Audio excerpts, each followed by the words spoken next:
Hey everyone, hope you're doing great. Welcome back to my channel. In today's video, we'll dive into what if Deku was imprisoned in Arkham and rose as a hero among villains? Smash that subscribe button, and be sure to peek at the description below. Let's begin. The world dissolved into a symphony of screaming metal and shattering glass. For Izuku Midoriya, codenamed Deku, this was just another Tuesday. He skidded across the buckled asphalt of Muzutafu's commercial district, the soles of his iron soles grinding sparks against the pavement. Green lightning, the raw, kinetic energy of One for All, danced across his limbs in a vibrant, contained storm. His gamma costume, a darker, more functional evolution of his original design, was already scuffed with dirt and soot. "Surrender, Voidrand!" Deku shouted, his voice amplified slightly by his masked communicator. "You've caused enough damage!" Across the cratered street, the villain in question laughed, a sound like gravel churning in a cement mixer. Voidrand was a wiry man in a patchwork coat, his eyes wide with manic glee. His quirk, Warp Tear, was as unstable as his personality. With a flick of his wrist, he'd sliced a shimmering, vertical wound in reality itself next to a bus stop. The air around it warped and distorted, colors bleeding into each other like wet ink. The rift hummed with a low, hungry thrum, tugging at loose debris and threatening to pull the very street into its unknown depths. "Damage? Hero boy, this isn't damage! This is art!" Voidrand cackled, gesturing grandly. "A new medium! Why paint on a canvas when you can paint on the fabric of space-time itself?" Deku's mind raced, his analytical brain a frantic whirlwind of observation and strategy. Quirk analysis, spatial manipulation, localized. Not teleportation, more like a hole punch. The edges are unstable, suggesting he can't control the destination or duration. He's keeping it open as a threat. The suction is increasing. I need to close the distance without getting pulled in. He crouched low, channeling One for All, full cowling at 8%. The world sharpened, time seeming to slow by a fraction. He saw the stress fractures in the building behind Voidrand, the panicked faces of civilians being evacuated by police down the block, and the small, almost insignificant detail that the first thing Izuku Midoriya became aware of was the cold. It was a deep, seeping chill that radiated from the stone beneath him, creeping through the thin mattress and his standard-issue orange jumpsuit to settle deep in his bones. It was the antithesis of the vibrant, thrumming warmth of One for All, a cold that spoke of age, dampness, and a profound absence of hope. His eyes cracked open. The world was a canvas of gray. A gray stone floor, gray stone walls weeping with condensation, and a gray stone ceiling high above, lost in shadows. A single, bare bulb encased in a wire mesh cage flickered erratically, casting long, dancing shadows that made the corners of the small cell seem to writhe.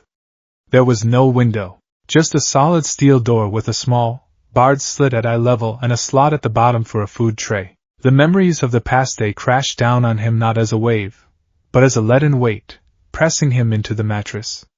The chaotic arrival in a city of dark, towering spires. The desperate, misunderstood attempt to be a hero. The cold steel of handcuffs. The blinding flash of cameras.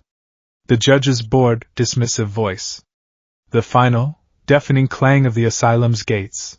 Arkham Asylum. He'd heard the name whispered in the processing center.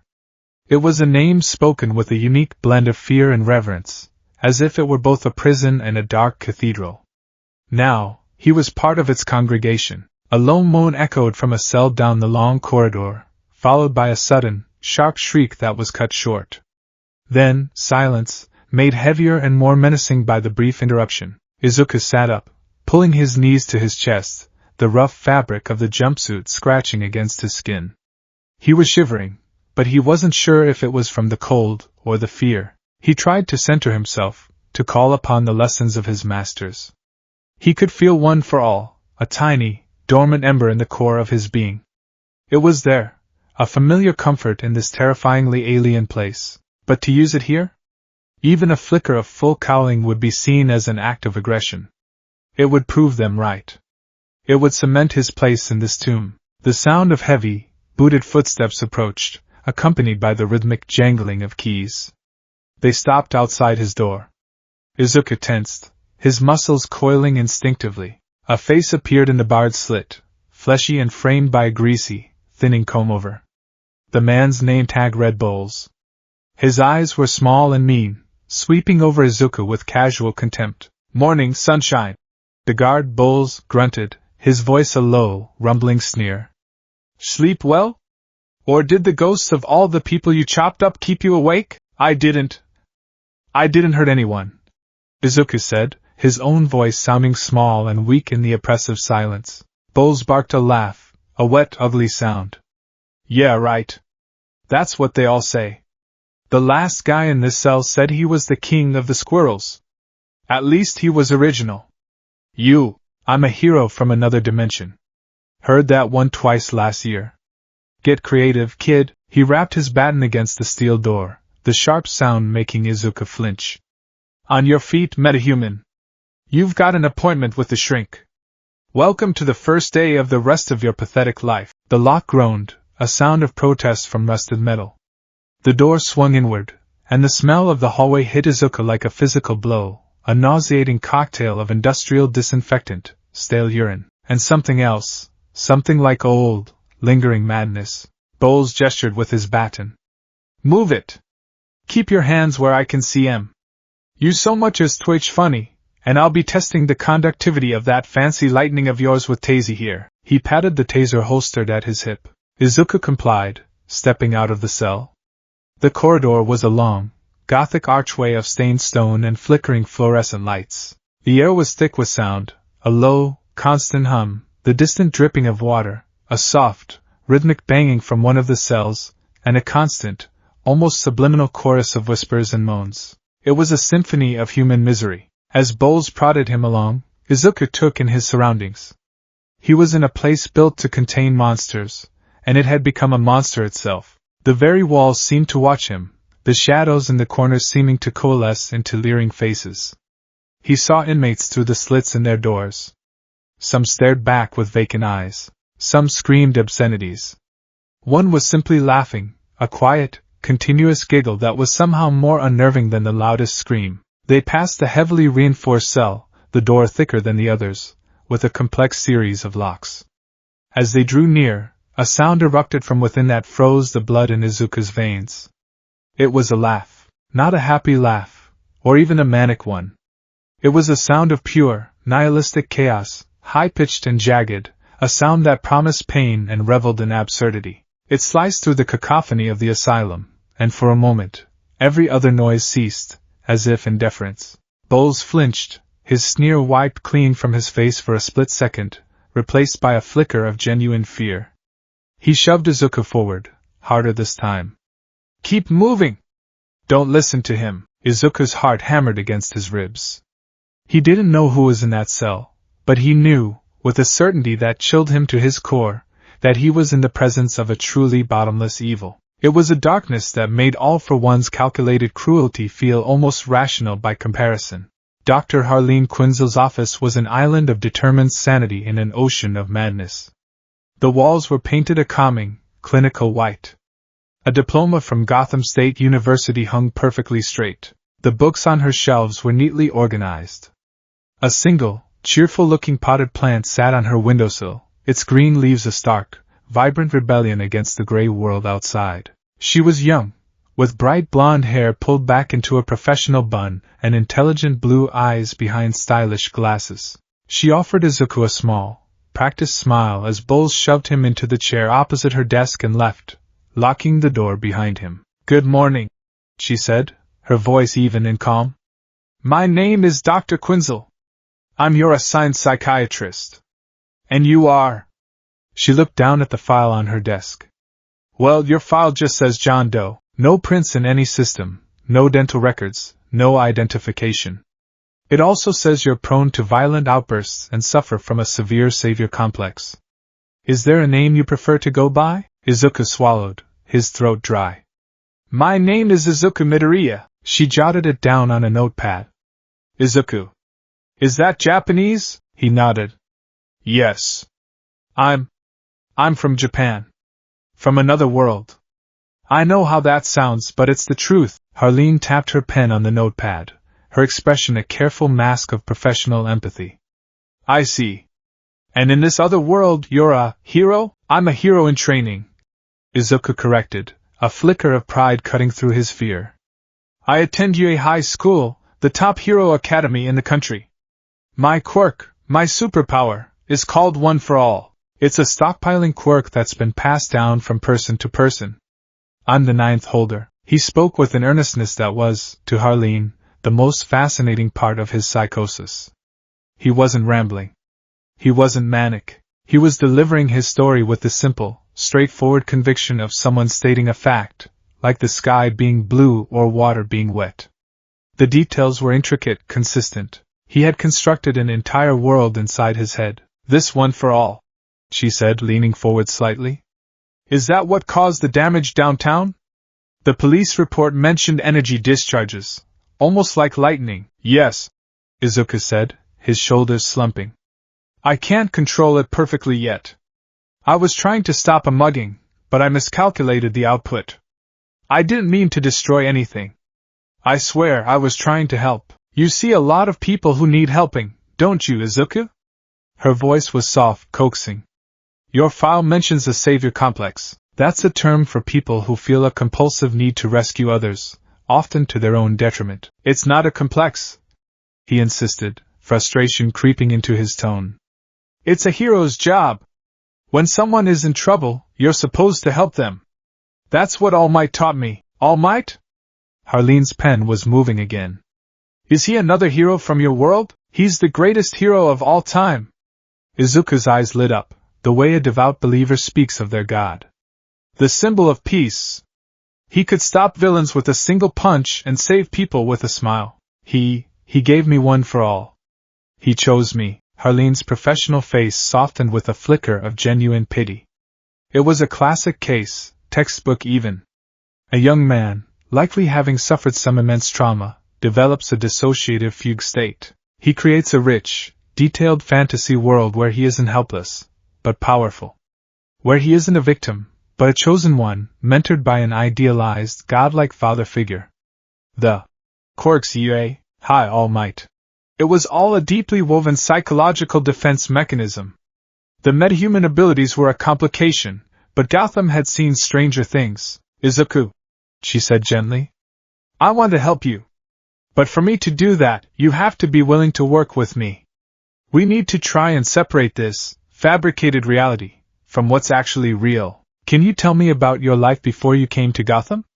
Your real life. Your parents? Your friends? Despair washed over Izuku. She wasn't listening. She was hearing his words, but she was translating them into her own language, the language of symptoms and diagnoses. He was just another patient, another fractured mind to be catalogued and medicated. Everything I told you is real, he whispered, his voice cracking. My mom, she's probably so worried. My friends at Udata. Aizawa-sensei. All Might, they're all going to be looking for me. Of course they are, Harleen said, the same way one might soothe a frightened child. The session continued for another 30 minutes, a circular dance of his desperate truths and her clinical interpretations. When it was over, she called for Bowles. He's a fascinating case, she told the guard in the hallway, just loud enough for Izuku to hear. Deep-seated delusions, but he's lucid and non-aggressive. For now. Keep an eye on him. As Bowles led him away, Izuku looked back at the psychiatrist. For a moment, he thought he saw a flicker of doubt in her eyes, a hint of professional curiosity warring with her diagnosis. But it was gone as quickly as it came, replaced by the same sympathetic, clinical mask. He was just another puzzle she was trying to solve. The exercise yard was a vast, concrete cage open to Gotham's perpetually overcast sky. A 20-foot wall topped with razor wire enclosed the space, with catwalks patrolled by armed guards. This was where the general population of Arkham was allowed to socialize for an hour each day. It was a seething, tense ecosystem of predators and prey. Izuku found a spot near the wall, trying to make himself as small as possible, his analytical mind kicking into overdrive as a defense mechanism.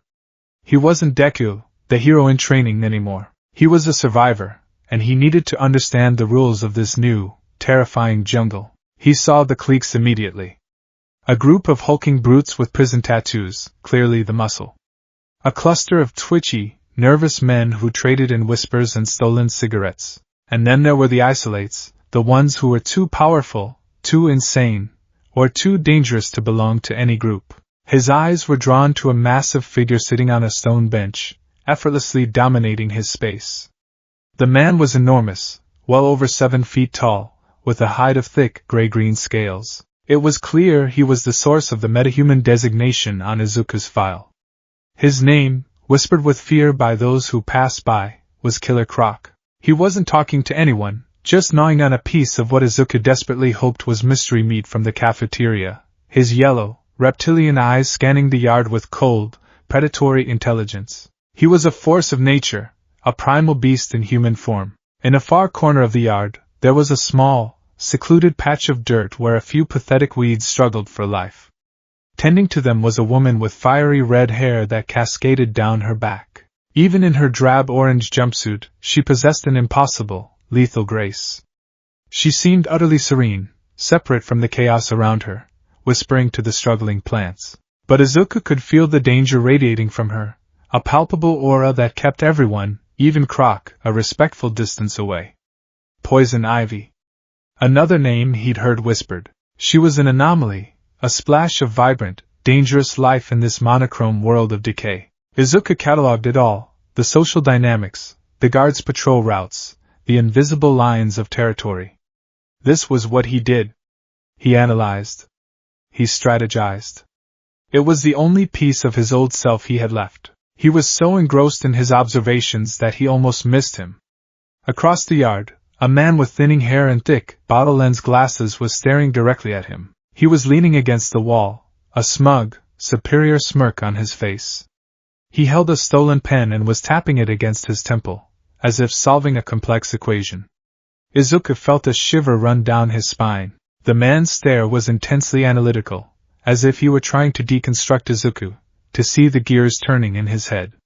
This was not a physical threat like Croc, but an intellectual one. The gaze was unsettlingly sharp, and it promised a different, more cerebral kind of danger.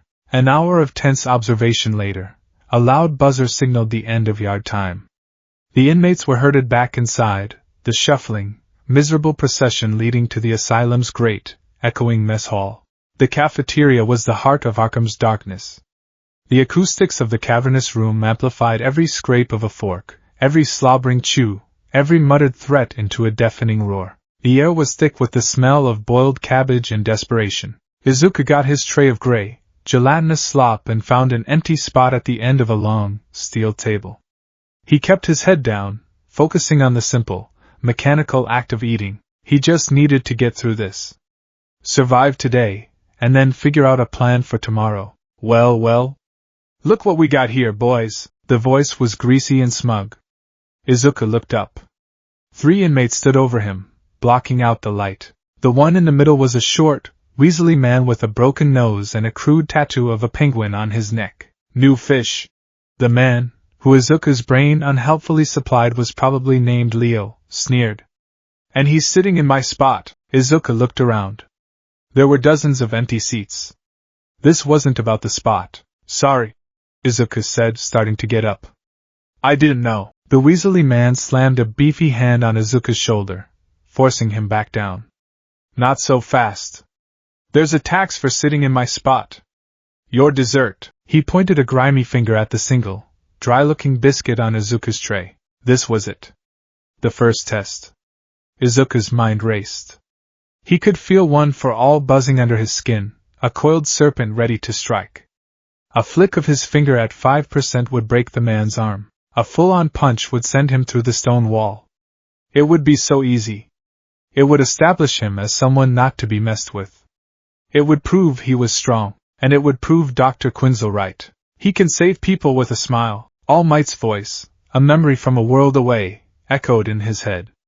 A hero doesn't use his power to dominate, to intimidate, to prove a point. A hero protects. A hero inspires. Even here. Especially here. Izuku looked up at the thug, the fear on his face slowly being replaced by a calm, unshakable resolve. He took a breath. And then, he did the most insane, illogical thing he could possibly do. He smiled. It wasn't a big, beaming All Might smile. It was small, tired, and bruised around the edges, but it was genuine. It reached his eyes. "You can have it," Izuku said, his voice quiet but clear, cutting through the man's bravado. He picked up the biscuit and held it out. "But I can see you're really hungry. Why don't we share it?" For a moment, there was utter silence. The weaselly man stared at him, his brain completely short-circuiting. He had expected fear, or anger, or a pathetic plea. He had not expected calm defiance. He had not expected kindness. He had not expected a smile. In this place, it was like seeing a flower bloom from a crack in the concrete. It was unnatural. It was an insult. Confusion turned to rage. "You think you're better than me? Mocking me?" he snarled. He slapped the biscuit from Izuku's hand. The first punch caught Izuku in the jaw, his head snapping to the side, the taste of blood filling his mouth. The second caught him in the gut, driving the air from his lungs. He slumped forward, his head hitting the steel table with a dull thud. The man's two friends joined in, landing a few kicks to his ribs for good measure. The guards didn't even look up. This was just part of the daily routine. The beating was over as quickly as it began. The thugs, having made their point, swaggered off, laughing. Izuku lay on the floor, his body screaming in pain, the metallic taste of blood thick in his throat. He had failed. His attempt at heroism had earned him nothing but a broken lip and bruised ribs. Despair, cold and sharp, threatened to finally overwhelm him. But as he pushed himself up, wincing, he saw something. Across the room, the inmate with the thick glasses, the intellectual predator from the yard, was watching him. He wasn't smirking anymore. His head was tilted, his eyes narrowed in intense, calculating curiosity. He looked from the retreating thugs to the bruised boy on the floor, and a slow, genuine smile spread across his face. It was the smile of a master strategist who had just witnessed a completely unexpected, brilliant move in a game of chess. Edward Nygma, the Riddler, had just found his new favorite puzzle.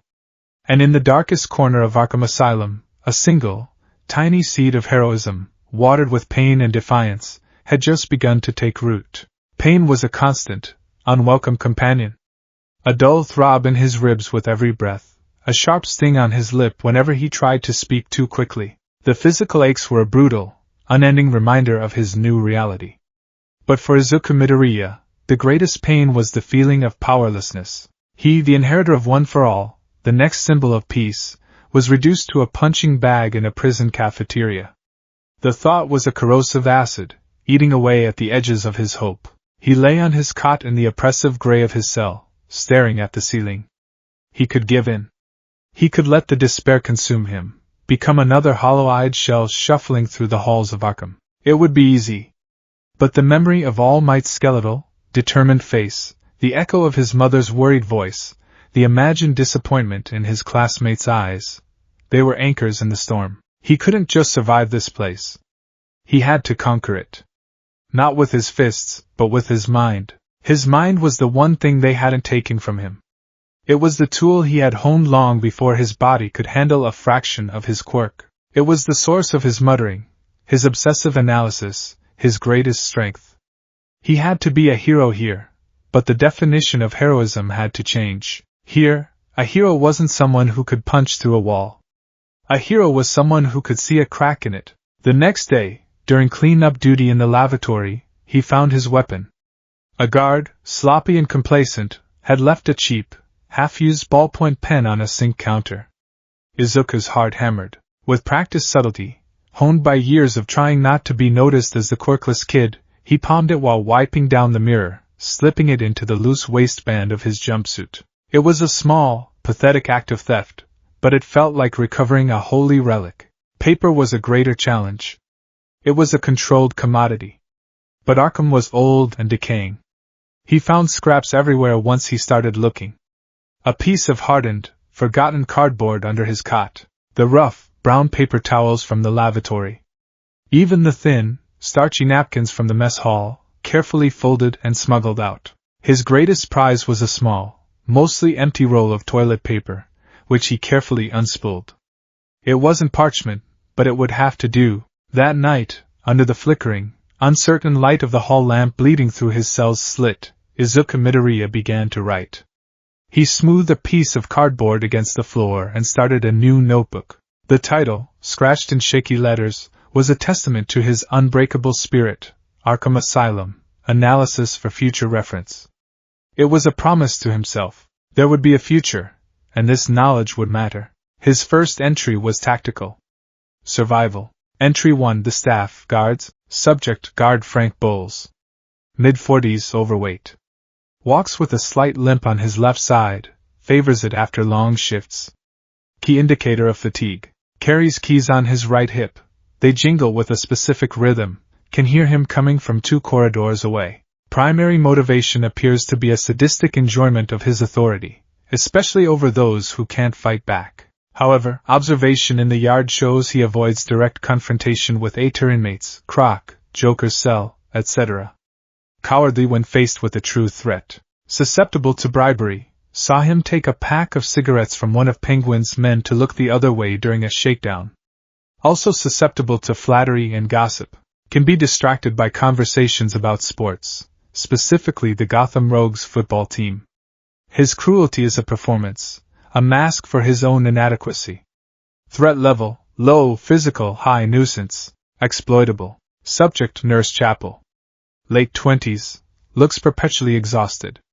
Follows medication distribution protocols exactly, but her hands shake when dealing with more volatile patients. Shows signs of empathy, but it's buried under layers of professional detachment and burnout. Averted her eyes during my cafeteria beating, but I saw her jaw tighten. She disapproves of the guard's brutality, but feels powerless to stop it. Possible ally? Unlikely to take direct risks, but might bend rules if the moral justification is strong enough and the personal risk is low. Potential asset, limited. Handle with care. His analysis wasn't just about threats. It was about understanding the entire ecosystem. He began to profile the inmates, not as a list of villains, but as complex individuals with patterns and psychologies. Entry 2, Inmate Analysis, Alpha Tier. Subject, Waylon Jones, Killer Croc.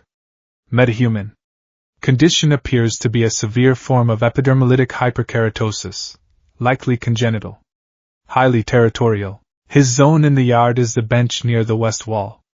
Inmates who enter that space are met with a low growl. Those who don't retreat are physically removed. He's not randomly violent. His aggression is predictable, instinct-based. Triggered by sudden movements and perceived challenges to his dominance. Responds to the asylum's meal bell with an almost Pavlovian stillness. Is there more than just the reptile brain in there? Saw him once look up at the sky during a rare moment when the sun broke through the clouds. He closed his eyes. Was it just the warmth on his scales, or something more? Strategy: avoid territory. Do not make eye contact. Do not show fear. He's a predator. Prey runs. I am not prey. Subject: Pamela Isley, Poison Ivy. Metahuman/eco-terrorist. Complete control over her designated corner of the yard. The guards don't even bother her. Her power is not just in what she can do, but in the aura of untouchable authority she projects. Other inmates give her a wide berth. Her focus is entirely on the few struggling plants. She seems to exist in a reality separate from the rest of Arkham. Her motivations don't seem to be personal gain or chaos, but a form of radical, species-level protectionism. She sees humanity as a disease and herself as the cure. Is it possible to reason with someone whose fundamental moral axis is so different? She is not insane, she is post-human. Or perhaps pre-human. Strategy. Her space is sacrosanct. Observe from a distance only. Her plants are an extension of her. Any interaction must be through them. Subject: Edward Nygma, the Riddler. Non-powered. His threat is entirely intellectual. His primary psychological need is not victory, but the validation of his own genius. He doesn't want to just win. He wants his opponent to know they were outsmarted. He's a narcissist of the mind. He watches everything, constantly scanning for patterns, for puzzles. He saw my interaction in the cafeteria not as a beating, but as a gambit. He's analyzing me as much as I'm analyzing him. He's not looking for a victim.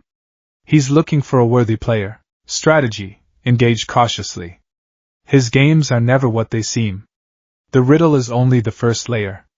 The true test is understanding why he asked it. Days bled into a monotonous routine of silent observation, tense meals, and sleepless nights filled with writing.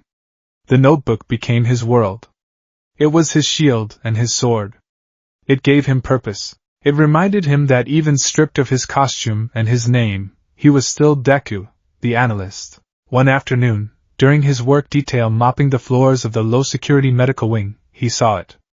An opportunity to be more than just an observer. The inmate was a man named Arthur Fleck, a frail, skeletal figure with deep-set, haunted eyes. He was one of Arkham's ghosts, men whose minds had so thoroughly shattered that they were no longer a physical threat to anyone but themselves. Arthur suffered from severe schizophrenia and a neurological condition that caused him to break into fits of uncontrollable, painful laughter. His only relief came from a carefully managed cocktail of antipsychotic medications, delivered twice a day. Izuku watched as Bowles wheeled the medication cart down the hall. He stopped at Arthur's cell. Arthur was waiting at the door, his hands trembling as he reached through the slot. "Please, Frank." "The noise, it's so loud today," Arthur rasped, his voice thin and reedy. Bowles looked at the small paper cup with 2 pills in it, then looked at Arthur with a smirk. "You know, Arthur, you didn't say good morning to me in the proper tone today. Seemed a little disrespectful. I'm thinking you need to learn some manners." He rattled the cup, then deliberately tipped it over, the pills skittering across the grimy floor. He crushed them under the heel of his boot. "Oops. Clumsy me," Bowles sneered. "Looks like you're out of luck until the evening shift. Try to keep the cackling down, eh? It bugs the other inmates." He laughed and continued down the hall. Arthur let out a choked, desperate sob and sank back into the darkness of his cell. Izuku felt a surge of white-hot rage, so intense it made his vision swim. One for all crackled in his veins, a desperate scream of power demanding release. He could break Bowles. He could shatter every bone in his hand, tear the cart apart, and force-feed him the dust of the pills. But then what? Solitary confinement. Sedatives. A lobotomy, maybe? He would lose. Arthur would still be without his medicine. Violence wasn't the answer. Not here. Think. Analyze. What did the notebook say? He forced himself to take a breath, the green lightning receding from his skin. He remembered his entry on Nurse Chapel. Might bend rules if the moral justification is strong enough and the personal risk is low. He also remembered his analysis of the guard shifts. Bowles's rounds in this wing always ended at 3 p.m. The next guard, a lazy old-timer named Henderson, didn't start his first pass until 3:15, and there was a supply closet halfway down the hall whose door blocked the view of the main security camera for about 30 seconds when opened. A 15-minute window and a 30-second blind spot. It was a plan. A risky, stupid plan. It was perfect. He continued mopping, pushing his bucket down the hall until he was near Nurse Chapel's small dispensary station.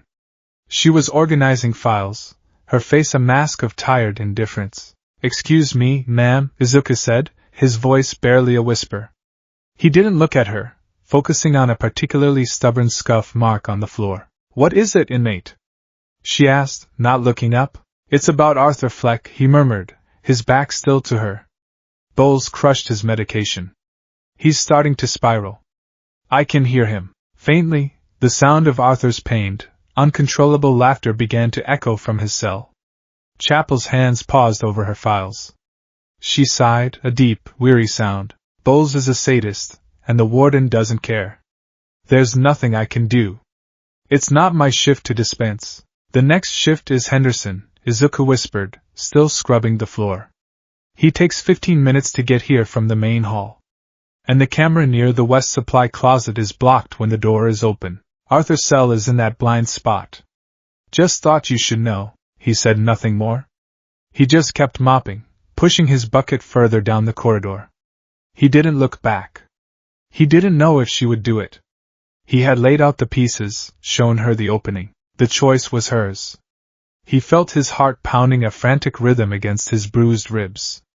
This was a different kind of heroism, a heroism of whispers and calculated risks. He reached the end of the hall, the sound of Arthur's laughter growing more frantic. The clock on the wall ticked past 3:05.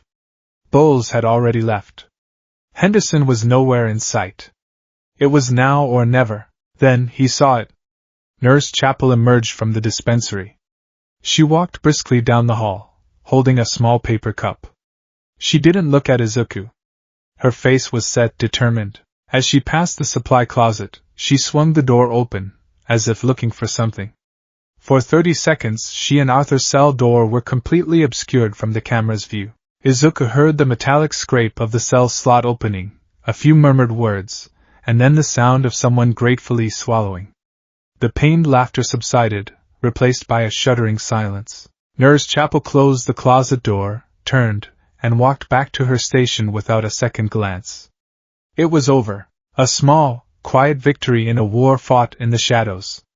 Izuku felt a warmth spread through his chest that had nothing to do with One for All. It was the feeling of having helped someone, the feeling of being a hero, even in hell. As he passed the dispensary on his way back, Nurse Chapel was back at her files.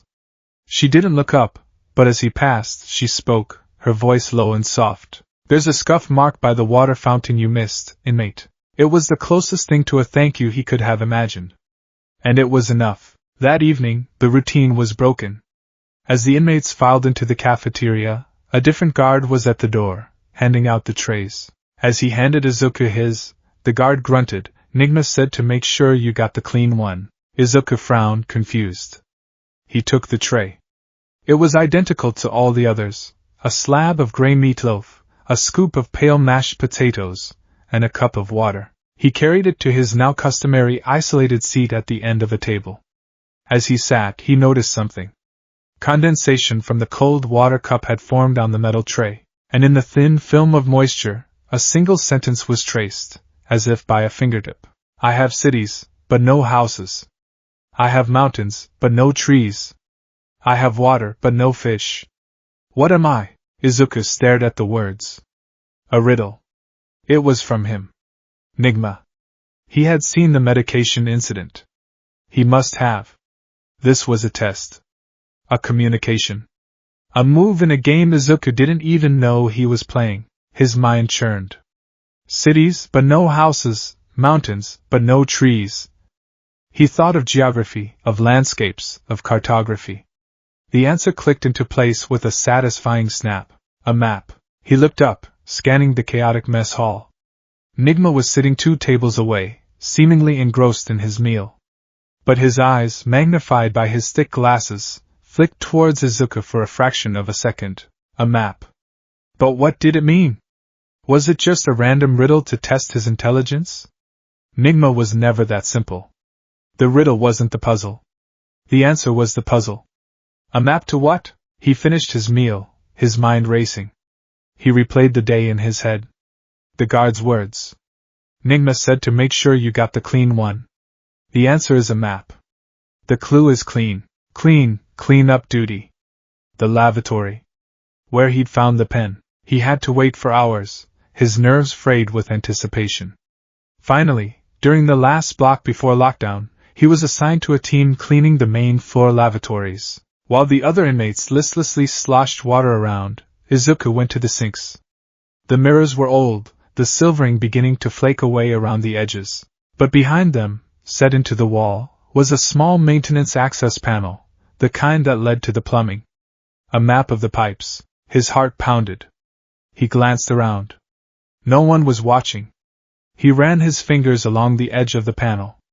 It was rusted shut. He had no tools. He felt a surge of frustration. Then he remembered the riddle's third line. I have water, but no fish. He looked down at the sink. He turned on the tap, letting cold water run over his hands. He then looked at the rusted seam of the panel again. Rust is oxidation. It weakens the metal. But how to get leverage? He looked at his tray from dinner, still on a nearby cart. Too flimsy. His eyes landed on his spoon. Standard issue, dull, but metal. He wedged the tip of the spoon's handle into the seam, near a heavily rusted corner. He pushed. It didn't budge. He pushed harder, channeling a tiny, almost imperceptible amount of one for all into his hand. Not even 1%, just enough to make his grip unyielding, his muscles like steel cables. Less than a quirk, more like perfect physical focus. There was a faint groan of protesting metal, and the corner of the panel popped open, just a fraction of an inch. It was enough. He pried it open the rest of the way with his fingers. Inside, nestled amongst the dusty, cobweb-covered pipes, was a small, cloth-wrapped bundle. His hands trembled as he unwrapped it. It wasn't a weapon. It wasn't a key. It was something far more valuable in this place.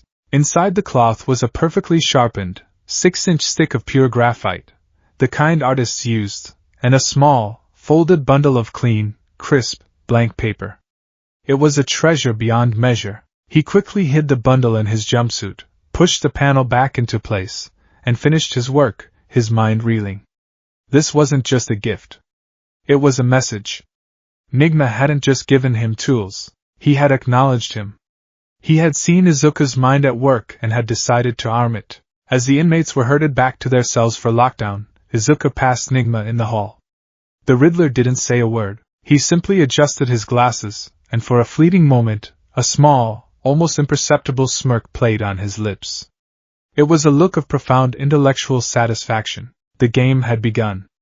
And for the first time since the iron gates of Arkham had slammed shut behind him, Izuku Midoriya felt a flicker of something more than just hope. He felt power, not the overwhelming power of one for all, but the quiet, sharp power of a mind that was finally fighting back. In the twisted ecosystem of Arkham Asylum, attention was a currency, and it was almost always fatal to acquire. Izuku Midoriya, in his quiet, determined quest for survival, had inadvertently made himself rich. His small acts of defiance, his unbroken spirit, his strange and unsettling kindness, they were ripples in a stagnant pond, and the predators were beginning to notice. He had become a point of interest for the asylum's more discerning connoisseurs of madness. The Joker would sometimes fall silent as Izuku was led past his cell, a thoughtful, predatory gleam in his eyes, as if examining a fascinating new species of insect he hadn't yet decided how to dissect. Poison Ivy would watch him from her corner of the yard, her gaze less hostile and more botanical, as if she were observing a strange, resilient weed pushing its way through solid rock. And the Riddler, of course, had made him the object of a private, elaborate game. Their silent exchanges, a riddle left on a windowsill, a clue hidden in a meal, leading Izuku to a cache of hoarded food or a warning about a coming shakedown, had become a lifeline of intellectual stimulation in the crushing monotony. But there was one observer who was not intrigued or amused. He was professionally offended. Dr. Jonathan Crane considered himself a scientist, an artist of the psyche. His medium was fear. He believed it to be the fundamental, primal emotion, the bedrock upon which all other human motivations were built. Love, hate, ambition, they were all just elaborate costumes fear wore to disguise itself. He had dedicated his life to stripping away those costumes, to revealing the shrieking, terrified core within every human soul. He had dissected the fears of mob bosses, police commissioners, and even the Batman himself. He was a master. And then there was inmate XXXXX. The boy named Izuku. Crane watched him from the shadows of the common room, from the observation windows overlooking the yard. He reviewed the tapes of Dr. Quinzel's sessions. He saw a boy who had been ripped from his reality, thrown into a hell's cape, beaten, and systematically stripped of his identity. By all clinical and empirical standards, the boy's mind should have shattered. He should be a gibbering wreck, catatonic with despair, or lashing out with the frantic violence of a cornered animal. Instead, he was resolute. He was battered, yes. Frightened, certainly. But he was not broken. There was a light in him, a core of unwavering, almost pathological hope that Crane found to be a personal and professional insult. It was like a physicist discovering a particle that refused to obey the laws of gravity. This boy's unshakable optimism was a flaw in Crane's grand unified theory of fear. It was an anomaly that needed to be studied, vivisected, and ultimately disproven. He saw the boy not as a person, but as a hypothesis. Hypothesis. Every mind has a breaking point. The subject's resilience is merely a product of a more deeply buried, more potent core terror. All that is required is the correct stimulus to excavate it. The experiment would need to be carefully controlled. He couldn't just have one of the orderlies dose the boy in his cell. The results would be too chaotic, the data contaminated. He needed a sterile environment. He needed to observe the entire process. Crane, like many of the more prestigious inmates, had his privileges. His research was considered valuable by certain clandestine government agencies, and Warden Sharp was more than happy to facilitate it in exchange for generous contributions to his retirement fund. A quiet word, a slipped envelope, and a new test subject was easily arranged. The summons came 2 days later. An orderly, a hulking man named Miller with a perpetually blank expression and a noticeable tremor in his right hand, appeared at Izuku's cell. "John Doe," Miller droned, his voice flat and lifeless. "Transfer order. You're being moved to the West Wing." Psychological observation. Izuku's internal alarms blared. The West Wing was Arkham's high-security block, reserved for the most violent and unpredictable inmates. He was neither. This was irregular. This was wrong. He looked for Bowles, for any familiar, hate-filled face, but it was just Miller, his eyes as empty as a doll's. "Why?" Izuku asked, his voice steady despite the knot of ice forming in his stomach. "Orders are orders," Miller grunted, unlocking the cell. "Now move." The walk to the West Wing was a descent into a deeper circle of hell. The air grew colder, the sounds more guttural. The graffiti on the walls became more disturbing, the very stones seeming to pulse with a dark, ancient energy. Izuku's notebook, tucked safely in his waistband, felt like a useless talisman against this level of pure, unadulterated madness. Miller led him not to a cell, but to a small, stark white room. It was a medical observation chamber, featureless except for a single steel chair bolted to the floor and a large, one-way mirror dominating one wall. A camera was mounted in the upper corner of the room, its black lens like a cyclopean eye. "Sit," Miller commanded, pointing to the chair. Izuku hesitated. "What is this? What kind of observation?" Miller's hand twitched towards the sedative gun on his belt. "Don't make me ask twice." Izuku complied, lowering himself into the cold, unyielding chair. Miller efficiently strapped his wrists and ankles to the chair's frame, the thick leather cuffs cinching tight. He checked the restraints, his movements practiced and impersonal, like a butcher preparing a slab of meat. "The doctor will be with you shortly," Miller said, and then he left, the heavy steel door sealing with a definitive, echoing boom. Izuku was alone. He tested the restraints. They were solid, immovable. He could feel one for all humming beneath his skin, a caged tiger. A burst of 5% would snap the leather like thread, but the door was locked, and he was deep in the most secure part of the asylum. A violent outburst would only prove whatever twisted theory they had about him. He had to stay calm. He had to analyze. The air in the room was sterile, with a faint, cloying, antiseptic smell. It reminded him of Recovery Girl's office, a memory so distant and warm it felt like it belonged to another lifetime. A small vent in the ceiling hissed softly, circulating the air. He stared at his reflection in the one-way mirror. A thin, pale boy in a baggy orange jumpsuit, his green hair matted and dull, his eyes wide with a fear he was desperately trying to control. He looked like just another piece of Arkham's broken collection. He took a deep breath, then another, trying to center himself. "Okay, Midoriya, think. What's the objective?"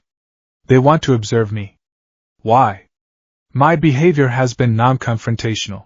Dr. Quinzel thinks I'm delusional but harmless. This doesn't fit the pattern. It must be someone else. Someone with an interest in." His thoughts were cut short by a change in the air. The faint, hissing sound from the vent grew slightly louder, and the antiseptic smell was joined by something else. It was a strange, earthy scent, like rotting leaves and damp soil, with a sharp, chemical undertone. It was subtle at first, almost unnoticeable. Then, the first wave hit him. It started as a simple, physical sensation. A prickling on his skin, a sudden, inexplicable chill. The hair on his arm stood on end. His heart, which had been hammering with anxiety, gave a sudden, painful lurch, as if it had forgotten how to beat. The room, which had seemed sterile and bright, suddenly felt wrong. The shadows in the corners deepened, stretching like grasping claws. The black lens of the camera seemed to focus on him with malevolent intelligence. He knew what this was. He had read about it in case files back at UA. A villain in Hostess City who used a fear-inducing quirk. This was a chemical agent. A hallucinogen. He tried to fight it, to control his breathing, to focus his mind on a single, rational thought. It's not real. It's a drug. It will pass. But this was no ordinary drug. It was a masterfully crafted key designed to unlock the deepest, darkest vaults of the human mind. The one-way mirror began to warp. His own reflection wavered, the lines of his face twisting and contorting. The fear was no longer just a feeling. It was a living entity in the room with him, a cold presence at his back, its breath on his neck. His reflection's eyes widened, turning a stark, terrifying white. The skin peeled back from its face, revealing the raw, grinning muscle beneath. It wasn't his reflection anymore. It was a monster wearing his skin. It pressed its rotting hands against the inside of the glass, its silent scream fogging the mirror. Izuku squeezed his eyes shut, pulling against the restraints, his knuckles white. It's not real. It's not real. He opened them again, and the room was gone. He was standing in a dark, cavernous space. The air was thick with the smell of ozone and decay. He looked down at his hands. They were small, pudgy, 4-year-old hands. He was in his old All Might onesie. In front of him stood Dr. Tsubasa, the specialist who had delivered his life-shattering diagnosis so many years ago. The doctor's face was a cruel caricature, his glasses like black voids, his smile a rictus of pity and scorn. "I'm sorry, Izuku," the doctor's voice echoed, distorted and monstrous. "You should probably give it up. You can't be a hero. You're just a useless, quirkless Deku." The words, the same words that had haunted his childhood, struck him with the force of a physical blow. He felt that old, familiar, crushing weight of inadequacy settle over him. The dream he had fought so hard for, the dream All Might had made real, was dissolving into ash. The scene shifted. He was at UA, but the school was in ruins. The sky was a bruised purple, and black rain fell from the clouds. His classmates, Uraraka, Ida, Todoroki, Bakugo, lay scattered around him, their bodies broken and still, their hero costumes torn and stained.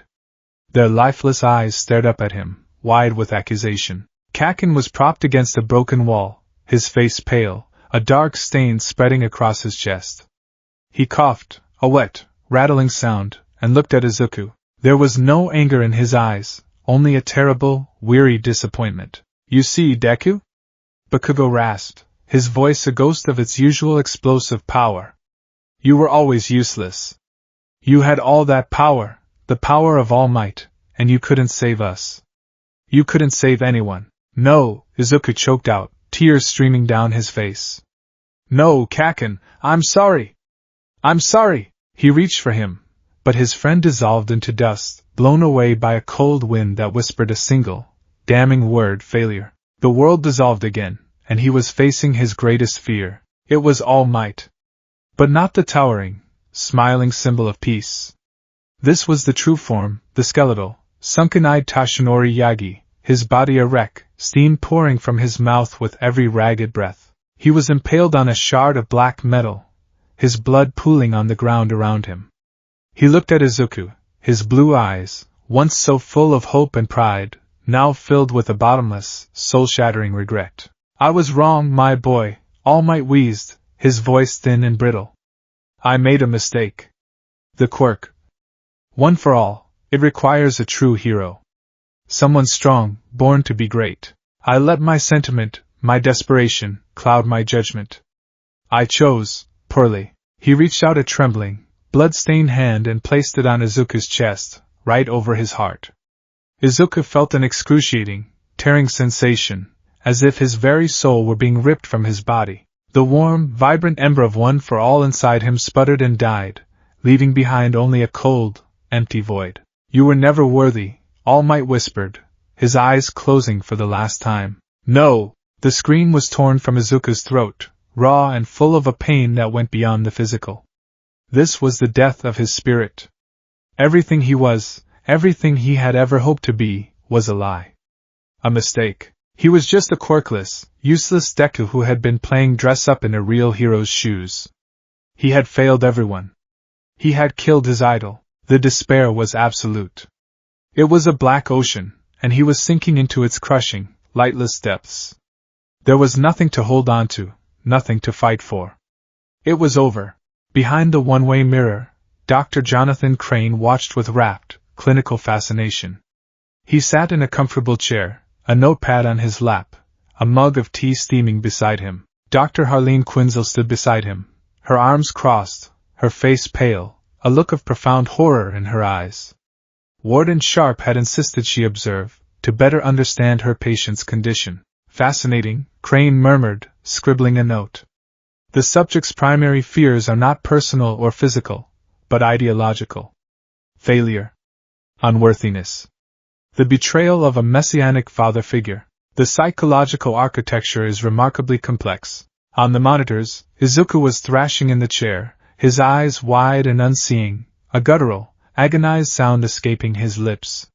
His vital signs were spiking into the danger zone. That's enough, Jonathan. Harleen snapped, her voice trembling with rage. His heart rate is critical. You're going to kill him. All in the name of science, my dear Harleen, Crane said calmly, not looking up from his notes. Every mind can be broken. We are simply witnessing the final, beautiful fracture. He's a child. She shot back. He's a metahuman who leveled a city block, Crane countered coolly. And a fascinating case study. Look, he pointed to the monitor. Izuku had gone still. His screaming had stopped. His head was slumped forward, his body limp in the restraints. A single tear traced a path through the grime on his cheek. Catatonia, Crane diagnosed with satisfaction. The ego has shattered.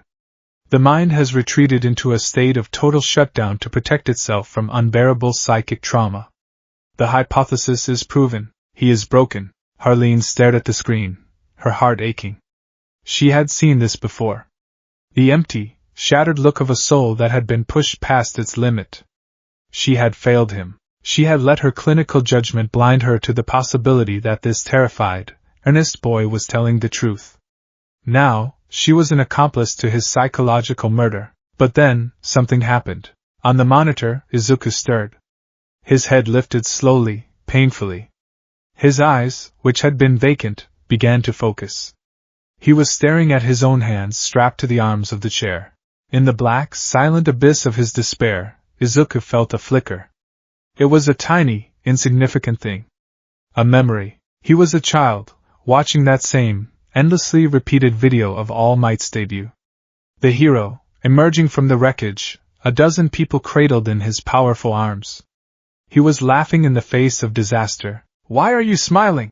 A reporter had asked. All Might's voice, clear and true, cut through the fog of the toxin. Because I am here to save people. And in frightening times, the people need a symbol to look to, someone who can save them with a smile. The fear toxin had shown him his greatest fears. It had shown him failure, loss, and the death of his dream. It had stripped everything away from him. His power. His mentor. The respect of his friends. It had left him with nothing. And in that nothingness he found the core. The absolute, unshakable bedrock of his being, the one thing the toxin couldn't touch. It wasn't one for all. It wasn't All Might's approval. It wasn't the desire to be the number one hero. It was simpler than that. I want to help people. The thought was not a shout, but a clear, quiet bell ringing in the silence. It was the first thought he'd ever had about being a hero, long before he knew about quirks or UA. It was the reason he had rushed to save Kaken from the sludge villain when he was powerless. It was the reason he had tried to stop the mugging in this new, terrifying world. It was the reason he had shared his biscuit, the reason he had helped Arthur Fleck. The fear toxin had shown him the fear of not being worthy of being a hero. But it had fundamentally misunderstood him. His core drive wasn't to be a hero. It was to help. The title, the power, the costume, they were just tools to achieve that goal. He could lose one for all. He could lose All Might. He could lose everything. But as long as there was someone in front of him who was hurting, he would still try to help them. That drive was not something that could be taken from him, because it was not something that had been given to him. It was the very essence of who he was. His fear wasn't that he would fail. His fear was that he wouldn't try. He looked at the vision of the dead All Might, the accusatory faces of his friends, his own monstrous reflection. He saw them for what they were, illusions. Shadows cast by a chemical. They were powerful, yes. They were terrifying. But they were not real. The quiet resolve in his heart was, "You're wrong," Izuku whispered, his voice hoarse. He was speaking to the visions, to the drug, to Crane, to the entire rotten core of Arkham itself. He took a breath. And then another. He wasn't fearless. The terror was still there, a cold, coiling serpent in his gut.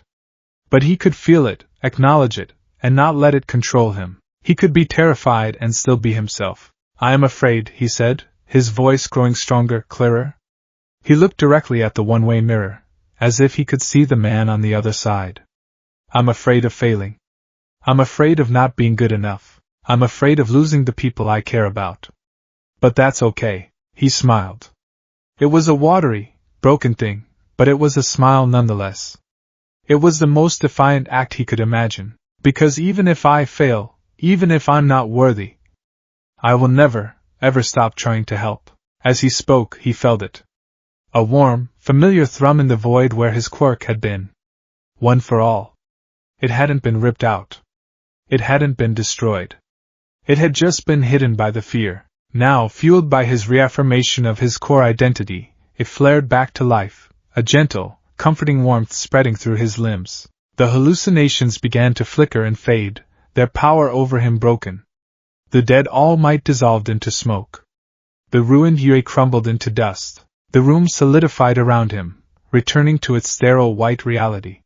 He was still strapped to the chair, his body trembling with exhaustion, but his mind was clear. He had faced the abyss, and he had not blinked.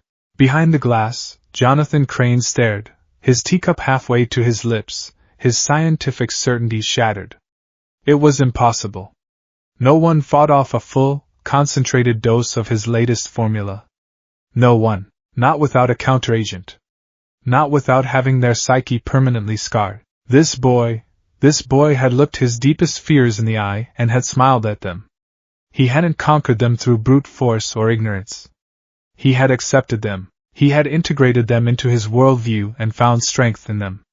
It was a level of psychological resilience that Crane had never witnessed. It was not human. Harleen Quinzel, on the other hand, was crying. They were not tears of pity, but of overwhelming awe and relief.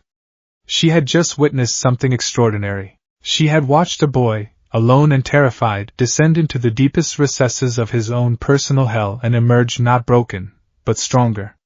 Forged. In that moment, all of her clinical diagnoses, all of her carefully constructed theories about his fabricated reality, turned to dust.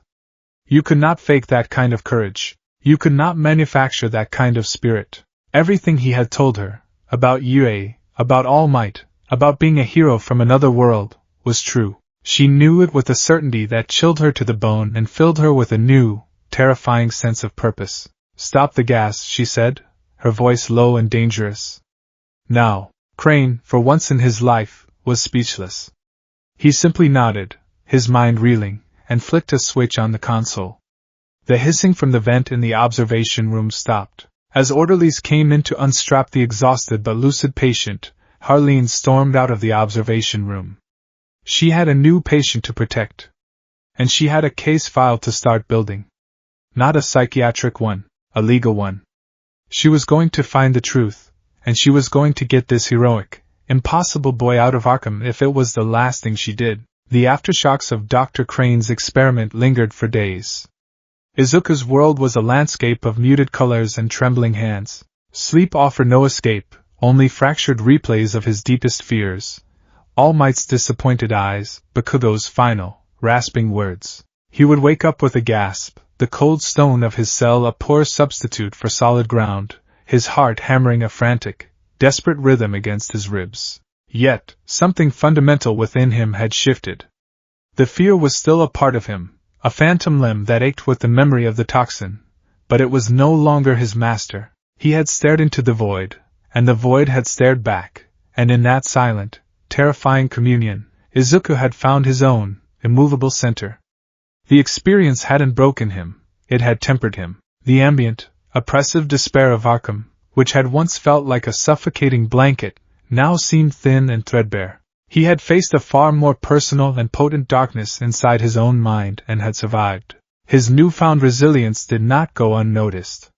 He walked with a different purpose now. His gaze, though still cautious, no longer darted to the shadows with the same panicked energy. There was a quiet confidence in his posture that was profoundly out of place in the asylum's landscape of broken souls. Dr. Quinzel's sessions changed dramatically. The gentle, condescending tone was gone, replaced by a frantic, focused intensity. She now treated him not as a patient, but as a witness. She peppered him with questions about his world, about quirks, about Yuri High, scribbling notes, with a ferocity that bordered on obsession. She was no longer trying to deconstruct his delusion, she was trying to build a case. For his part, Izuku answered everything with a weary, patient honesty. He saw the fire in her eyes, a dangerous combination of guilt and righteous fury, and knew he had found his first true ally in this world. But it was in the yard that the most significant change occurred. His survival of Crane's therapy had elevated his status in the complex inmate hierarchy. The low-level thugs who had once seen him as an easy target now gave him a wide berth, whispering about the kid who broke the Scarecrow's juice. He had earned a measure of respect born from fear and morbid curiosity. This new status afforded him a small luxury, the ability to explore the yard's periphery without being hassled. And his curiosity, his unquenchable thirst for analysis, drew him toward the asylum's greatest anomaly, Poison Ivy. Pamela Isley. She was a creature of myth even within Arkham. He had observed her from a distance, cataloging her movements in his notebook. She was a fixed point in the daily chaos, a serene, lethal queen upon her verdant throne. Her corner of the yard was a small, L-shaped patch of land where a crumbling section of the outer wall met an old, disused storage wing. Here, against all odds, life persisted. A thick carpet of unnaturally vibrant moss covered the ground. Gnarled, thorny vines snaked up the stone walls, their leaves a defiant, emerald green against the oppressive gray. A few hardy, strange-looking flowers, with petals the color of bruises and blood, bloomed in the thin soil. This was her sanctum, her temple. No one, not even the most psychotic inmate or the most brutal guard, dared to set foot in it. Izuku had seen a new inmate, a foolhardy carjacker, swagger too close to the edge of her mossy carpet. One of the thorny vines had lashed out like a whip, leaving a deep, bleeding gash on the man's arm before he could even scream. He had scrambled away, whimpering, and no one had ever made that mistake again. Izuku was terrified of her. But he was also deeply, profoundly fascinated. She wasn't like the other villains. She wasn't driven by greed, or chaos, or a need for validation. Her motivation was something far more primal. He saw it in the way she moved, the gentle, reverent way she touched a leaf, the soft, murmured words she spoke to her plants. He didn't understand it, and that made it the most compelling puzzle in Arkham. His opportunity came, as they often did, through a menial task. A section of the storage wing's gutter had collapsed, and a work detail was assigned to clear the debris. The job was unpleasant, involving shoveling rust, dead leaves, and brackish water, but it placed him closer to Ivy's sanctum than he had ever been before. He worked diligently, keeping his head down, acutely aware of her presence just a few yards away. He could feel her watching him. It wasn't the predatory gaze of Killer Croc or the analytical stare of the Riddler. It was something else entirely. It felt ancient. Like being watched by a forest. He risked a glance. She was sitting cross-legged on her carpet of moss, her back ramrod straight, her fiery red hair a stark contrast to her orange jumpsuit. She was pruning a small, sickly-looking shrub with surgical precision, her focus absolute. He turned back to his work, his mind cataloging the details. The vines are a mix of known and unknown species. Some resemble Toxicodendron radicans, but the thorns are larger, more articulated. The flowers have a heliotropic quality, but they track her, not the sun. A pheromonal connection? A bioelectric field? Her control is absolute. His shovel struck something soft in the pile of gutter debris. He knelt down, pushing aside the muck. It was a plant. Or what was left of one. It was a single, long vine, thick as his wrist, with a cluster of pale, almost translucent, bell-shaped flowers at one end. It must have been growing in the gutter, feeding on the trapped rainwater and organic matter. The collapse had torn it from its roots, and it was clearly dying. The leaves were yellowed and limp, and the delicate flowers were already starting to wilt and turn brown at the edges. He recognized the species. He'd studied it in a specialized botany elective at UA. It was the Epiphyllum oxypetalum, a night-blooming cereus, often called Queen of the Night, a rare, beautiful species of cactus whose enormous, fragrant flowers bloomed for a single night before dying at dawn. It was a plant of exquisite, fleeting beauty. To see it crushed and dying in a pile of filth felt like a crime. He felt a pang of genuine sorrow for the plant. Without thinking, he gently lifted the vine from the debris. The flowers were so fragile, their petals like tissue paper. He could see the life draining out of it with every passing second. Put it down. The voice was soft, melodic, but carried a lethal undertone, like the rustle of poisonous leaves. Izuku froze, his heart leaping into his throat. He slowly turned his head. Poison Ivy was standing not 10 feet from him, having moved with the impossible silence of a stalking panther. Her green eyes were fixed on the vine in his hands, and their intensity was breathtaking. They held a universe of fury, of pain, of ancient, implacable rage. "That is one of my children," she said, her voice dropping to a dangerous whisper. "You are hurting it. Put it down before I am forced to return you to the soil from which you came. Peace. Bye. Peace." Izuku's mind went blank with panic. He looked at the dying vine in his hands, then at the wrathful, green-eyed goddess in front of him. Every instinct screamed at him to drop the plant and run. But the hero in him, the small, stubborn part that had survived the fear toxin, refused. He couldn't just let it die. "I'm not hurting it," he said, his voice a trembling squeak. He cleared his throat, forcing himself to meet her gaze. "I'm trying to help it. It's in shock. From being torn from its roots." Ivy took a step closer, her eyes narrowing. "And what would a loud, clumsy, destructive little ape like you know about helping things grow?" He had to think. What did he know? He searched his memory, the facts from his botany class swimming to the surface. A lifeline in a sea of terror. "It's a night-blooming cereus," he said, his voice gaining a bit of confidence as he fell back on facts and analysis. "It's an epiphyte. It doesn't need soil as much as it needs moisture and a stable anchor. It stores a lot of water in its stem, but a traumatic separation like this, the shock can cause it to lose moisture too quickly. See?" He pointed a trembling finger at the wilting flowers. "The blossoms are losing turgor pressure. It's dehydrating." He was babbling, he knew, but he couldn't stop. It was his default defense mechanism, overwhelming a threat with information. Ivy stopped, her head tilting with a flicker of curiosity. Her murderous rage subsided by a fraction, replaced by a cold, clinical interest. "Go on," she commanded. "If it could be rehydrated quickly, and if the severed end could be sealed to prevent more water loss, it might have a chance to put out new roots. It would need a temporary nutrient solution, sugar water ideally, to give it some immediate energy." He looked around desperately. His eyes landed on the work detail's water cooler. And then, on the small packets of sugar the guards sometimes put in their coffee. An idea, insane and desperate, formed in his mind. "Wait here," he said, and before she could react, before he could lose his nerve, he scrambled over to the water cooler. He grabbed a clean paper cup, filled it with water, and then, ignoring the guard's bored stare, he snatched 3 packets of sugar from the small supply table. He ran back, his heart pounding. He tore open the packets and stirred the sugar into the water with his finger, creating a crude, simple syrup. Ivy watched him, her expression unreadable, her body perfectly still. He knelt in the dirt, cradling the vine.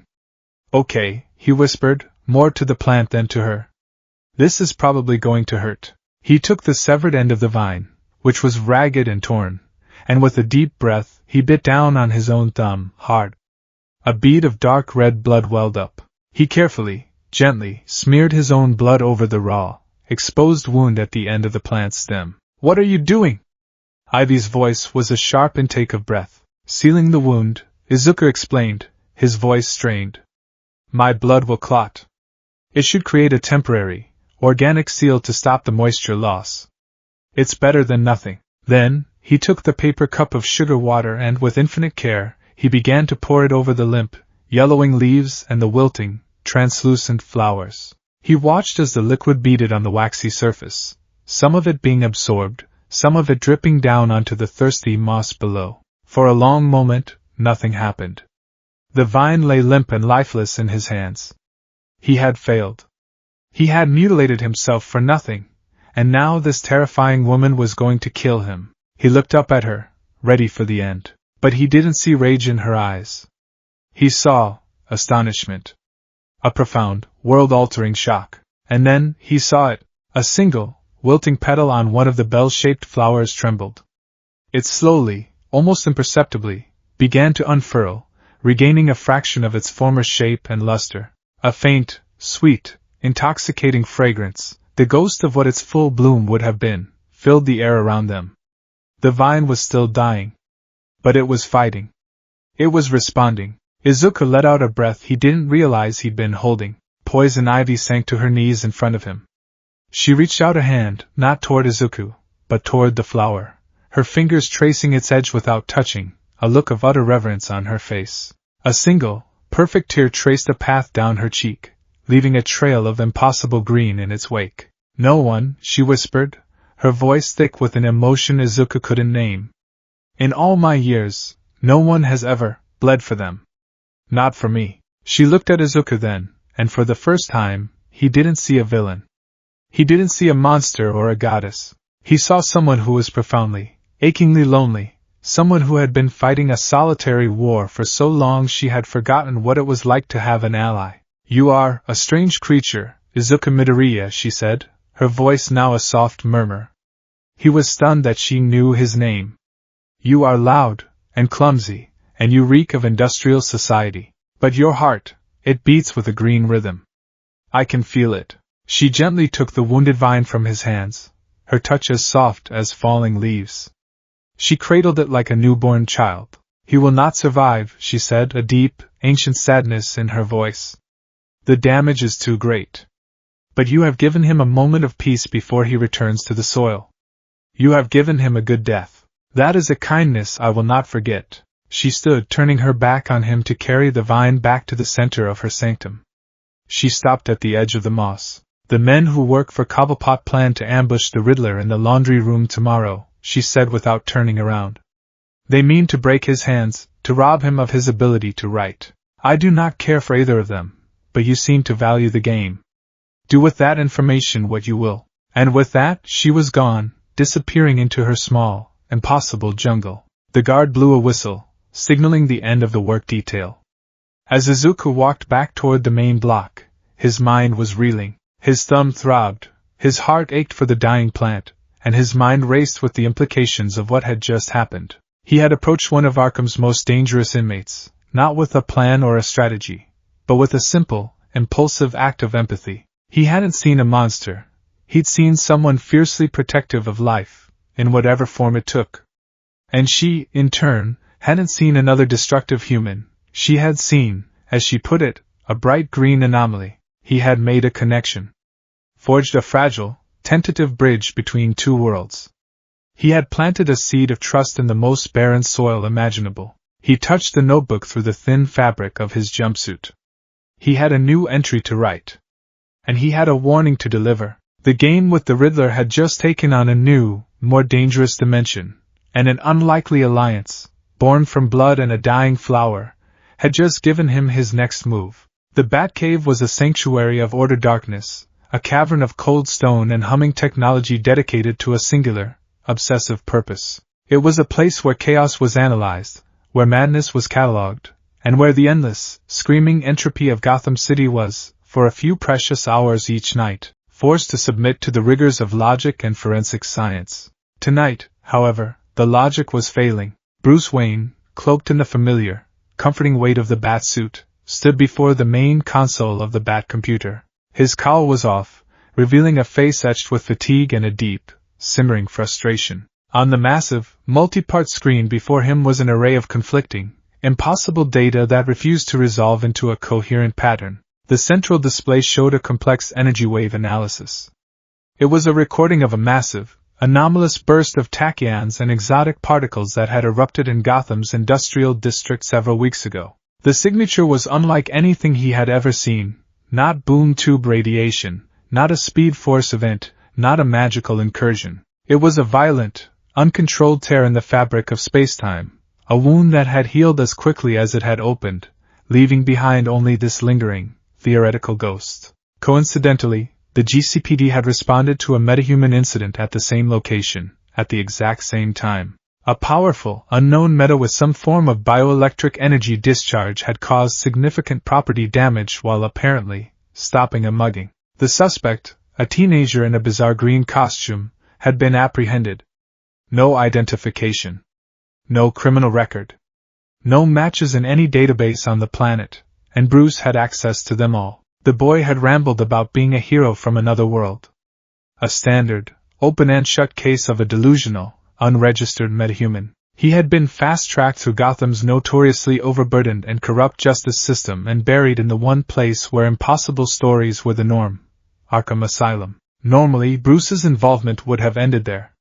He had bigger, more immediate threats to contend with. But then the whispers had started. Arkham was a leaky sieve of information, if you knew where to listen. Guards on the take, disgruntled nurses, even certain inmates with communication privileges. They all formed a web of informants that Bruce monitored with paranoid diligence. And for the past few weeks, the whispers coming out of that madhouse had all revolved around the new arrival. John Doe. The Green Boy. A side monitor displayed a collection of these fragmented reports, a mosaic of madness and intrigue. Source: orderly, paid informant. This new kid, he's weird. Took a beating from Penguin's boys over a biscuit and didn't even flinch. Just smiled. Gave everyone the creeps. Source: intercepted note from Riddler to an outside contact. The new piece on the board is proving to be a most delightful enigma. Its lateral thinking is unconventional. The game has become infinitely more interesting. Source: Nurse Chapel. Anonymous tip to a GCPD ethics hotline, flagged by Bruce's keyword search. An inmate was subjected to an unsanctioned chemical interrogation in the West Wing. Subject not only survived a lethal dose of fear toxin but appeared to achieve psychological integration of the trauma within minutes. This is a gross violation. Please investigate. Source: guard chatter, eavesdropped via long-range microphone. Did you hear? Cobblepot's goons tried to jump Nigma in the laundry. But someone tripped a fire alarm at the exact right moment, caused a huge mess. Nigma slipped away in the chaos. They're saying the Green Boy set it off. Dunno how. He was on the other side of the asylum. Each report, on its own, was just another piece of Arkham's bizarre folklore. But together, they painted a portrait of an individual who did not belong. This wasn't the behavior of a crazed metahuman, or a broken soul. It was the behavior of a strategist. A protector. A ghost in the machine who moved with purpose and a strange, almost incomprehensible moral code. He pulled up the boy's intake photo. A teenager, no older than 16. Wild dark green hair. A constellation of freckles across his cheeks. The photo was taken after his arrest. He had a split lip and a bruise blooming on his cheekbone. But it was the eyes that held Bruce's attention. They were wide and green, and even in the flat, sterile light of the processing room, they burned with a fierce, desperate sincerity. There was fear in them, yes, but there was no malice. No cruelty, no madness. Bruce had spent a lifetime looking into the eyes of monsters. He knew them on sight. These were not the eyes of a monster. Alfred, he said, his voice a low gravelly rumble that echoed in the vastness of the cave. Alfred Pennyworth materialized from the shadows, a silver tray bearing a cup of tea and a plate of sandwiches in his hands. His presence was as constant and reassuring as the stone walls of the cave itself. Further contemplation on our mysterious dimensional tourist, sir? Alfred asked, his tone dry but with an undercurrent of genuine concern. He's a contradiction, Alfred, Bruce grunted, taking the tea. He gestured at the screen. The energy signature suggests a power level that could rival Superman's. The property damage confirms it, but his behavior in Arkham, it's the opposite of destructive. He's solving Riddler's puzzles. He's protecting other inmates. According to this new report from Chapel, he's showing a psychological resilience that borders on superhuman. It doesn't add up. Perhaps, Alfred ventured, placing the tray on the console, the young man's initial story, however outlandish it may sound, is precisely the truth. It often proves to be the simplest, if most improbable, explanation. Bruce took a sip of the tea, the warmth a small comfort against the cave's chill. A hero in training from another dimension. It sounds like something Clark would say. He set the cup down. But if it's true, we've locked a child, a hero, in the worst place on earth. We've thrown him to the wolves. The guilt in his voice was a palpable thing. It was the same guilt that had driven him for decades, the ghost of a promise made in a dark alley. He had failed to protect an innocent. Then the question you must ask yourself, Master Bruce, Alfred said gently, is what you intend to do about it. Bruce's jaw tightened. He couldn't just storm Arkham and demand the boy's release. The system, however flawed, had processed him. Sharp would stonewall him. A direct assault as Batman would cause a riot and endanger hundreds. He needed more than just a theory and a collection of whispers. He needed definitive proof. He needed to see for himself. I'm going in, Bruce said, his decision solidifying. Not as Batman. Not yet. I'll arrange a visit. A Wayne Enterprises philanthropic overview of asylum security. It will give me a chance to observe the boy, to analyze his energy signature up close, to speak with Dr. Quinzel. A commendable plan, sir, Alfred nodded. Though I should remind you that a wolf den is no less dangerous simply because you knock on the front door. Bruce's eyes were fixed on the boy's intake photo. I know. But I have to be sure.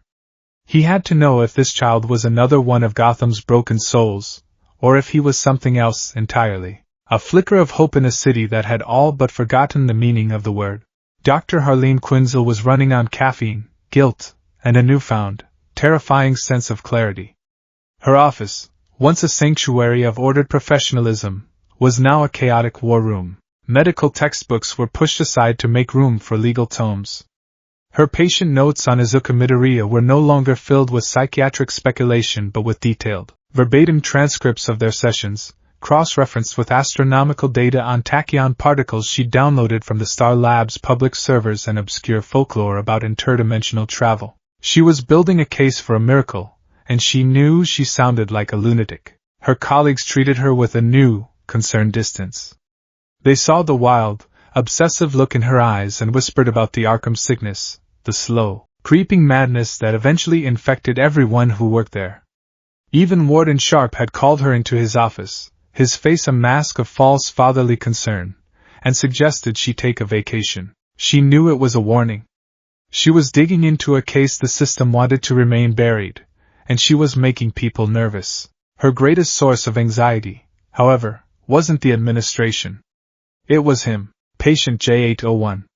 The Joker. Her sessions with him had started as the ultimate professional challenge, a chance to make her name by cracking the most famously fractured mind in modern criminal history. He was charming, in a reptilian sort of way. He was brilliant, his madness a labyrinth of breathtaking complexity.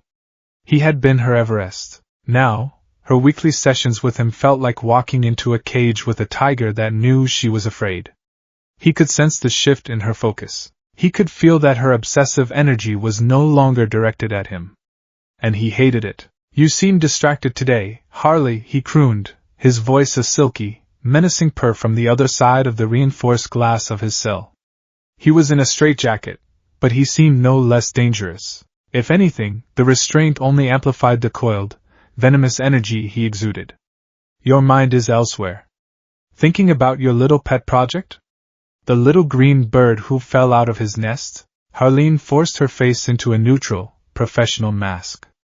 We're here to talk about you, Mr. J. The Joker's grin widened, a bloody slash in his white-painted face. Oh, I think we are talking about me. We're talking about how I'm suddenly so boring, how my meticulously crafted anecdotes of mayhem and my delightful insights into the cosmic joke are no longer enough to hold your attention. It hurts, Harley. It really does. Right here. He nodded toward his chest. In what's left of my cold, shriveled heart. My caseload is my own concern, she said, her voice tighter than she wanted. Is it? He tilted his head, his green eyes drilling into her. Or is it mine? You see, I've come to think of you as one of my favorite toys, Doctor, and I don't like it when my toys are distracted by newer, shinier things. It makes me want to break them. Both of them. A cold dread washed over her. It wasn't an idle threat. She knew that. His obsession was a possessive, all-consuming thing. He saw her interest in Izuku not as a clinical matter, but as a personal betrayal. She was his audience, and she was turning to watch another show. Our time is up, she said, standing abruptly, her hands trembling. The Joker's laughter followed her down the hall, a high, chilling sound that promised consequences. She knew, with a terrible certainty, that she had put not only herself but also Izuku in the crosshairs of the most dangerously unpredictable man on the planet. Her quest to save the boy might be the very thing that got him killed. Inside the asylum's sprawling, steamy laundry room, the air was thick with the smell of industrial bleach and wet linen. Giant, rattling machines churned and sloshed, their rhythmic noise a backdrop to the tense, simmering violence of Arkham. Izuku was folding sheets, a mindless, repetitive task that allowed his mind to wander. He had delivered Ivy's warning to the Riddler in their usual, cryptic fashion. He had left an anonymous note in Enigma's cell, a single, folded piece of paper with a drawing of a penguin, a fist, and a washing machine. It was crude, but it would be understood. How Enigma had used that information to engineer the fire alarm distraction, Izuku didn't know. The man's mind was a labyrinth of complex schemes. All Izuku knew was that Enigma's hands were unbroken, and the fragile, intellectual alliance between them held. But now, a new problem was brewing. Ivy's warning had been about a specific conflict, but Izuku's analysis of the asylum's social dynamics revealed a much larger, more dangerous storm on the horizon. The power vacuum in Arkham was in constant flux, but the two major players were Oswald Cobblepot, the Penguin, and Roman Sionis, the sadistic crime lord known as Black Mask. Both men ran their criminal empires from within the asylum's walls, their influence extending through corrupt guards and loyal inmates. For months, they had maintained a tense, cold war-like truce, their territories and rackets clearly defined. That truce was fraying. Izuku saw the signs everywhere. A penguin thug found with a crudely carved mask, Sionis' calling card, on his face. A shipment of contraband cigarettes meant for Black Mask's crew mysteriously lost in a shakedown conducted by a guard on Cobblepot's payroll. Tense stare-downs in the yard, vicious, whispered arguments in the chow line. It was an arms race of intimidation and sabotage, and it was escalating. The general population was terrified, caught between two grinding tectonic plates of violence. The weaker inmates, the non-violent mentally ill, the ghosts like Arthur Fleck, they were the grass that would be trampled when the elephants fought. The guards, either on the take or too scared to intervene, were letting it happen. The whole asylum was a powder keg, and someone was about to light the fuse. Izuku felt a familiar, desperate urge welling up inside him. The need to do something. He couldn't punch his way through this problem. This wasn't a villain he could defeat with a Detroit smash. This was a complex, socio-political problem, a tangled web of fear, greed, and tribalism. It required a different kind of solution. He sat on his cot that night, his precious graphite stick scratching away in his makeshift notebook, the sounds of Arkham's nightly torment a familiar lullaby. He wasn't drawing up a battle plan, he was mapping out a strategy for de-escalation. Problem: impending gang war between Cobblepot, Penguin, and Sionis, Black Mask factions. Primary risk: massive casualties among non-combatant inmates and low-level staff, like Nurse Chapel. Cobblepot's motivation: greed. Control of contraband rackets, cigarettes, extra food, information. His power is transactional. He buys loyalty. Sionis' motivation: sadism and dominance. Control through fear and pain. He demands loyalty. Key faction members. He listed the names of the most prominent thugs on both sides. Potential flashpoints: the yard, the cafeteria, the laundry room, any large, communal space. He paused, chewing on the end of his graphite stick.